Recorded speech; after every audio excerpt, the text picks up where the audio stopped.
Refugee crisis 1947.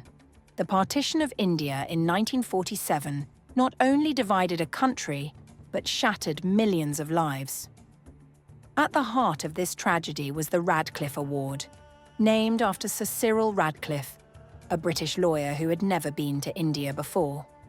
Tasked with drawing the borders between India and Pakistan, Radcliffe was given only 5 weeks to decide the fate of millions of people. His hastily drawn borders, known as the Radcliffe Line, split Punjab and Bengal, slicing through towns, villages and families, leaving people stranded on the wrong side. When the Radcliffe Award was announced 2 days after independence, chaos erupted. Muslims in India and Hindus and Sikhs in Pakistan now faced immediate danger. Fear, panic, and violence swept across both nations. Within days, millions of people were on the move, trying to cross the newly drawn borders to seek safety. But their journey was a nightmare. Trains, bullock carts, and endless lines of people on foot carried all they could.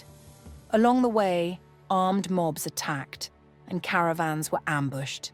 Many trains reached their destination full of dead bodies, entire families wiped out.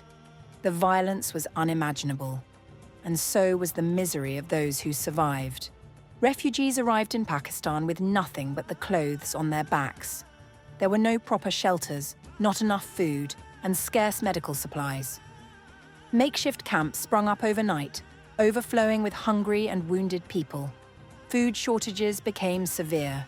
People stood in long lines for a single piece of bread or a bowl of rice. Clean water was limited, and diseases like cholera and dysentery spread quickly in the overcrowded camps. Women and children were the worst affected, many widowed, orphaned, or separated from their families. To help the refugees, Jinnah set up refugee rehabilitation committees and ordered the creation of emergency camps. Efforts were made to provide food, water, and medical aid, but the scale of the crisis was overwhelming. The refugee crisis of 1947 displaced over 15 million people and killed nearly 2 million.